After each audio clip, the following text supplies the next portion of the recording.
bombshell just dropped yesterday. Floyd Mayweather looking to sue Showtime, Stephen Espinoza, for $340 million in California court for monies he believes he is owed from his tenure of 8 pay-per-view fights with Showtime. So my first thought when I saw this, I wasn't surprised. I used to ask myself during a lot of PBC Showtime shows whether it was the Charlos or not to pick on them, but a lot of different fights. Man, Brandon Figueroa against Mark Magsayo.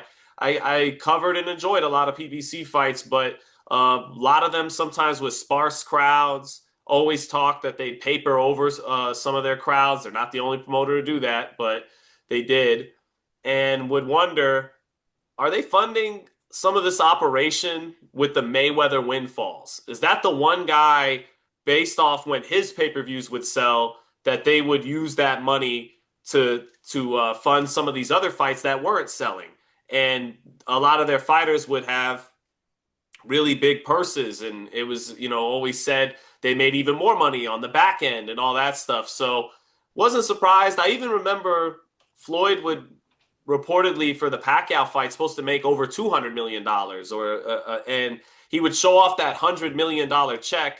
And I remember thinking, that's awesome. I mean, $100 million, but we're isn't the check supposed to be bigger than that? And so, but at the same time, what took Floyd Mayweather so long to do this? And if the lawsuit is quoted as saying Al Haymon is the conspirator to do this, I think with Jeff Morris and several accounts that he would ask Floyd's money to be put in, and would do it with Stephen Espinoza. I'm in over a little bit of my head with this legal stuff. I'm not a lawyer, but what took so long to do this?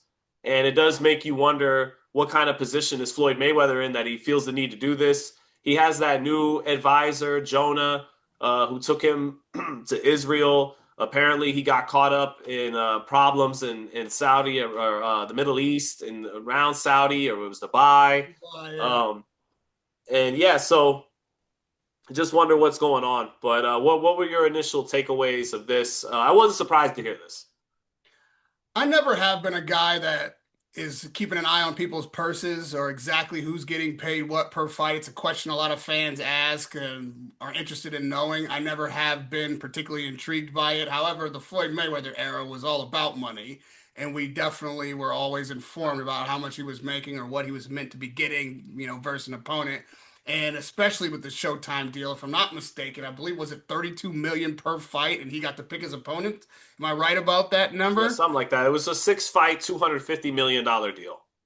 Okay, so do the math, but that to me sounded astronomical, especially if the fighter himself is able to decide who he's fighting.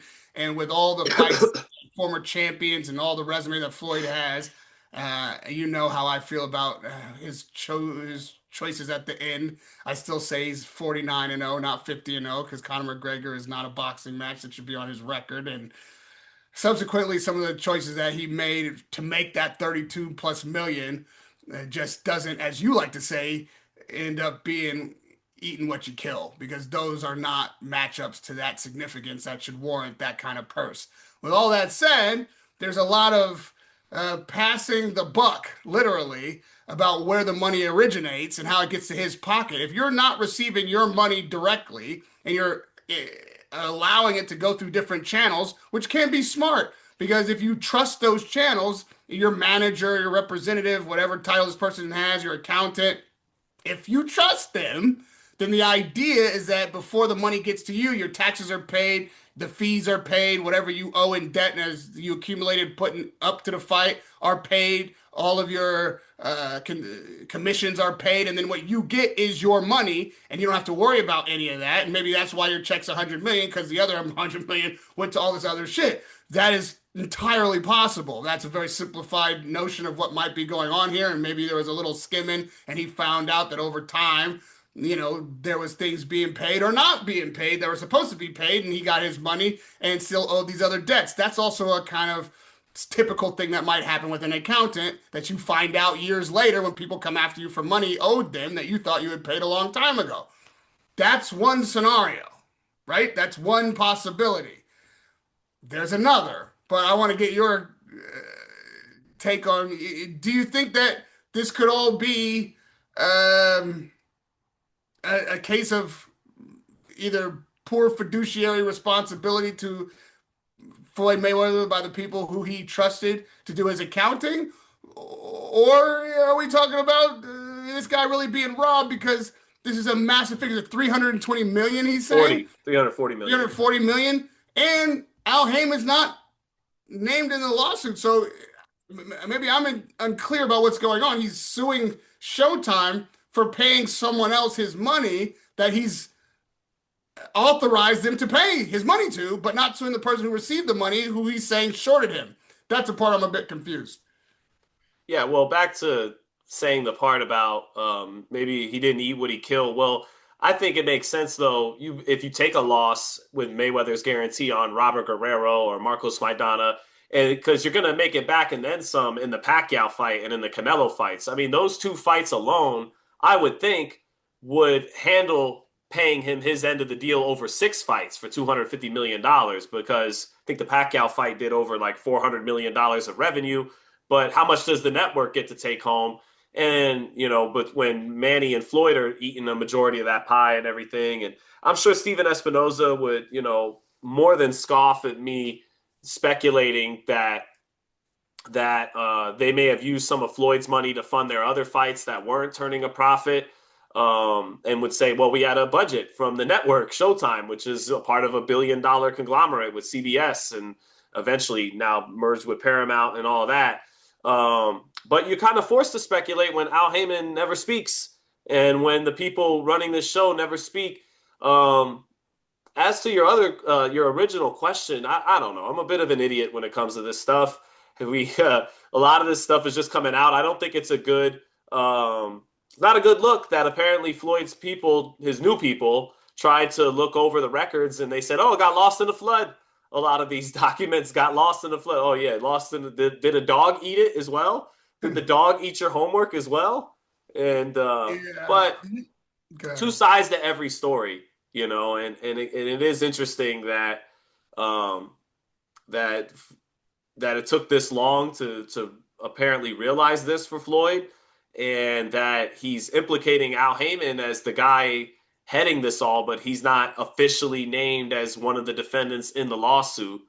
Um, Go ahead. I had something else I had to add, but yeah, Well, Floyd does have a lot of new friends, and he yes, is making a point of showing that he supports those friends and is enjoying their company. And there is a more nefarious angle on this thing, which could very simply be when you're dealing with that kind of money that Floyd was engaged in at that time with the network of that size that is now being taken over by a new entity. So he's not really suing the old guard.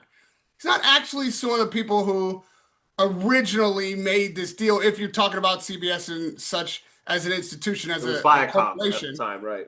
Right. They're under new management, if Right. you will, new ownership, right? These guys now are new guys. And what can happen at this level, entirely speculation. I'm not suggesting I know anything at all about what is happening specifically in this circumstance, but I'm speculating based on what could happen in business of this altitude, if you will. You will find moments when you know that the business you engaged in at the time you engaged with the corporation had some dealings that nobody wants made public. Some element of the deals and where things were allocated, where money was coming from, and where it was going was agreed upon with all parties involved, but also not necessarily above board for public consumption or available to legal scrutiny. Those kind of deals are made all day, every day, all the time, especially when the dollar amounts are this high. And then you find that same corporation falling into the hands of a new entity that really doesn't want to pour through those books or be responsible for those past dealings. And people still want to keep those very private and secret transactions private and secret. And you find an opportunity to threaten them, not with what they actually have done to you, but what they have done that you know they did with you. And exposure, discovery is a legal term, as to going over and auditing the books and opening them up to public consumption and legal scrutiny that nobody wants to happen. And you're willing to make that threat to get a settlement for some monies just to keep basically your mouth shut and to keep the books closed.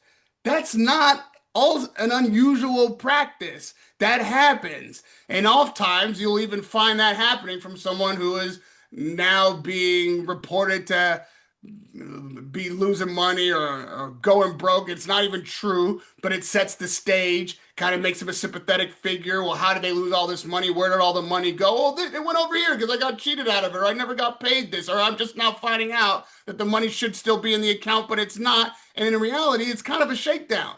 You're like, hey, you guys just bought the store. I got some shit in that store that you don't want nobody seeing.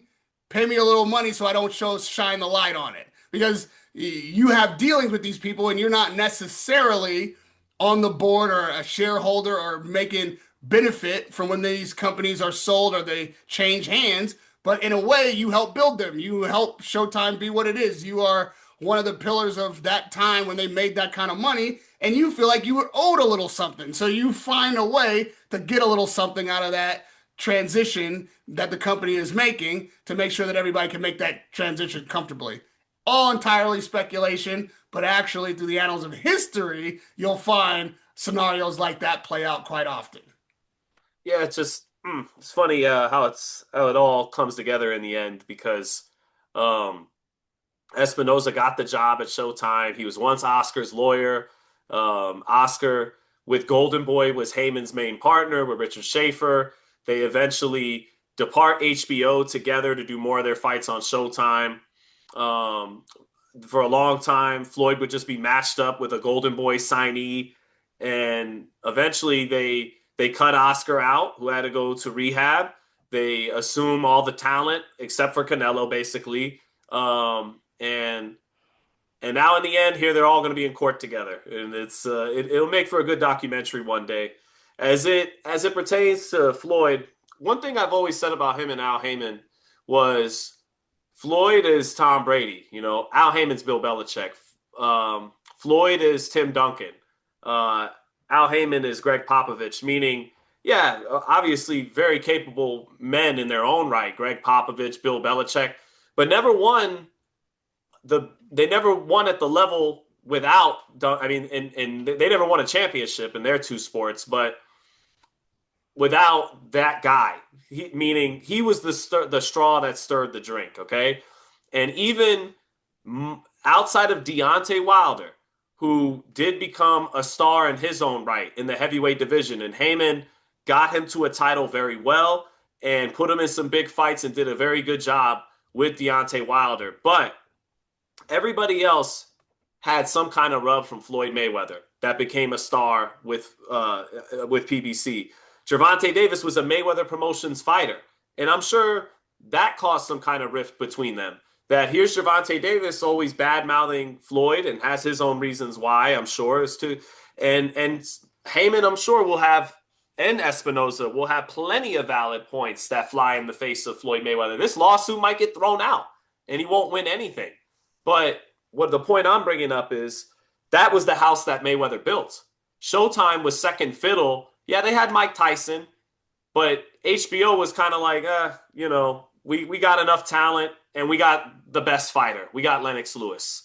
You can have an aging Holyfield and Tyson. You could go ahead and have that. And it did huge numbers and everything. But Showtime, sans Mike Tyson coming out of prison, was second fiddle to HBO. It wasn't until Floyd Mayweather said deuces to HBO that Showtime became the guy, became the leader, the network leader, and then eventually outlasted HBO. So that's the house Mayweather built, from Gervonta Davis becoming a star in part because he was promoted by Floyd, and Floyd got in the ring after Jose Pedraza and said, is he the future of boxing? Absolutely. Errol Spence, it wasn't the Olympics that made Errol Spence a star. It wasn't his performances in the ring. It was when he gave Floyd Mayweather a black eye heading into the Andre Berto fight. And then Floyd, after Adrian Broner, another guy who you kind of attached to Floyd Mayweather to give him the rub, to give him the push. It wasn't until Floyd said Errol Spence is this, Errol Spence is that, and after I was there at the MGM when Adrian lost to Sean Porter, and he took Errol Spence and showed him to everyone in the media and just talked him up, gave him the rub, like they say in wrestling. So, whether it was Broner or Spence or Gervonta Davis, everyone outside of Wilder really got the Floyd Mayweather rub. And just want to make that point, Al. Now, without Al Haymon, Floyd couldn't have became what he became after Top Rank. And I mean, he stayed on HBO and got the De La Hoya fight. That was him and Al joining forces to make him what he became, which was the biggest box office draw, the Forbes top paid athlete from 2012 to 2014. But make no mistake about it, it's Floyd who was the guy who built that house. He was the straw that stirred the drink. And I know Heyman's still putting on some good fights to this day, but that's how I've always seen it.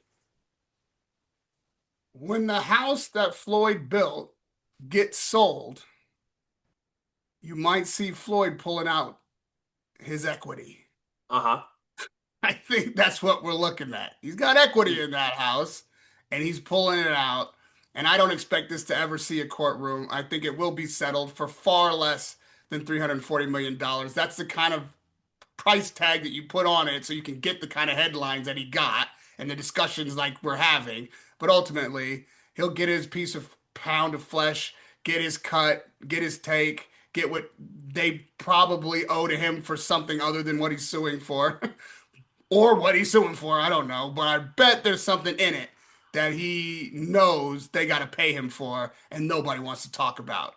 That's how I expect this thing to play out. Speaking of courtrooms too, I think what was interesting, I got people love to push us in these false binaries that everyone's so used to, and they go, what about that? What about Al Heyman now, Sean? What about? And it's like I talked about this stuff for years on my lives and everything, and it's and there's people saying, well, Zuffa is here to save the day of the mess that Al Heyman and others created.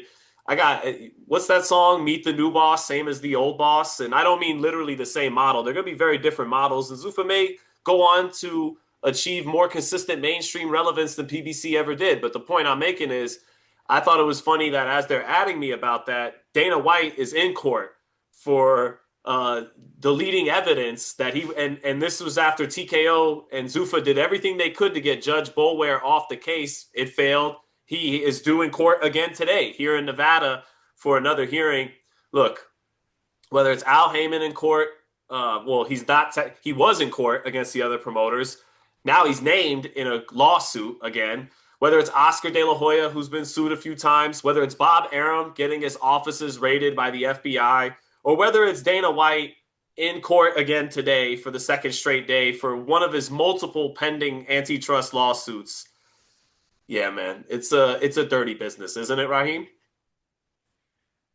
The business of boxing has always been run by the gangsters of business on the streets. It's a poor man's sport, and you're going to find street people who deal with poor men running a sport like this. And those who ascend to the top, they have to have the ability to function with a street mentality to get in and to keep things in line, but also it's the few and far between that can elevate out of that and also do boardroom style business. And sometimes the twain shall meet in a situation like we're discussing. And that's why we don't never really know what is the backroom discussions, the behind the door deals, the conversations that are being had that nobody wants recorded that end up with these massive hundreds of millions of dollars deals really being traded between street people who have found their way out of that community and into the upper echelons and the high towers of corporate business. That is a necessity when you deal with boxing. I don't care what network it is, how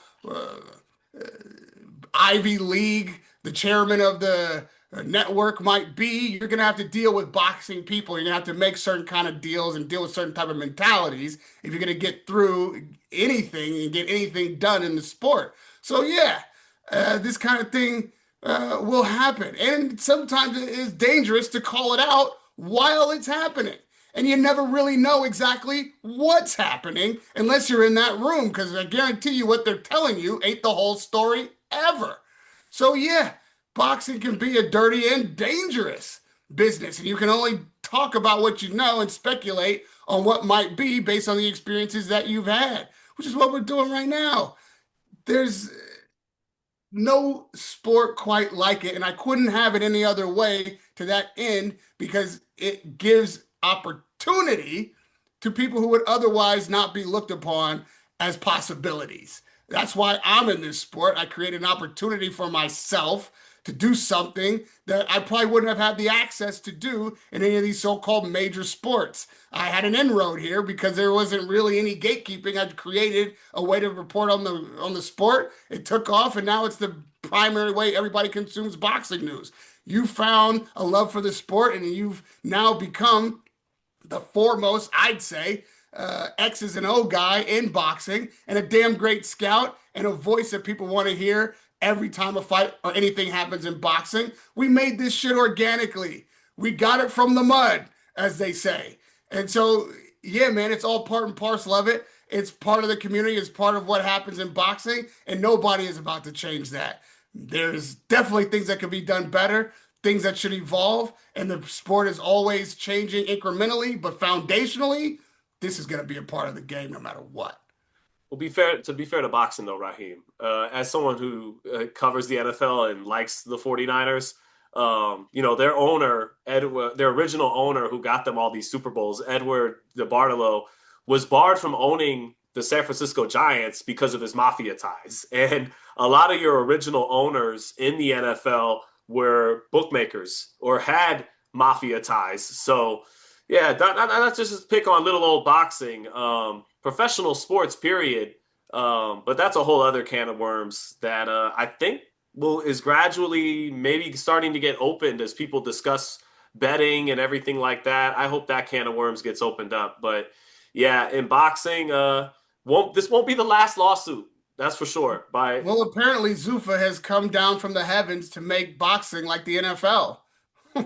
So let's see if that's the model that they're intending to implement.